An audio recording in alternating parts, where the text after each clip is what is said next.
I didn't give myself long enough the first time when we called it off, and I should have given myself longer, but I got so excited that he wanted kids, I couldn't believe it. I never thought I'd hear that. But I realized there was just such a deeper problem. On Sunday's season finale of Total Bellas, WWE star Nikki Bella breaks off her engagement to John Cena for the second time about a month before their wedding day. So earlier this season, we saw the couple break up briefly for the first time, reconciling only after John agreed to reverse his vasectomy to give Nikki a child. The second breakup that we saw in Sunday night's episode happened back in April. You might have heard about it. Definitely made a few headlines. We covered it here on this show quite a bit. We also talked about the breakup with Nikki and Brie when they stopped by People Now in May. Brie said she was in awe of her sister Nikki's bravery to listen to the doubts she was having and to call off the wedding so close to crunch time.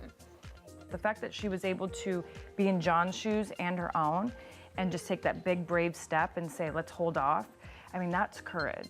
Yeah, man, they really opened up, and you can tell the sisters are there to support each other even through this whole roller coaster. Well, I think that does take a lot to call something off right before. I mean, they pretty much everything was in the planning stages, it was happening. And at that point, everything works against you being honest and calling it off. So Yeah. Anyway, they support each other through it. We see it all play out in Sunday's tearful season finale, where Nikki admits that she feels like she, quote, ruined everyone's fairy tale, but that she just, quote, hit the point. She said, I'm just so exhausted and done. Yeah, she went on to say, it's not his fault, it's not my fault, we've had this amazing love story and it's just come to an end. Well, now she says she's starting the journey of finding herself again and healing herself. She says once that happens, she feels like John will be there, but if not, it wasn't meant to be. And People confirmed in June that Nikki and John had reunited after the split and were back together. But in a recent YouTube video, Nikki claimed she and John are, quote, just friends. I don't know, the whole thing makes me a little sad for sure. Well, there you go. And it's always also the deal of like, it plays out on the show. We heard about it months ago, but now we're just seeing it. So the timeline gets a little tricky.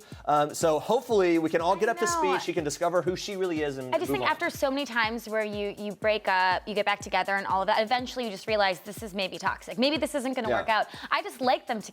So personally, I want it to work out, but I don't know if it will. You can't just keep breaking up and back together. I think it might just need to take some space. From our like fan perspective, it's like, make it work. Who knows what really, All right.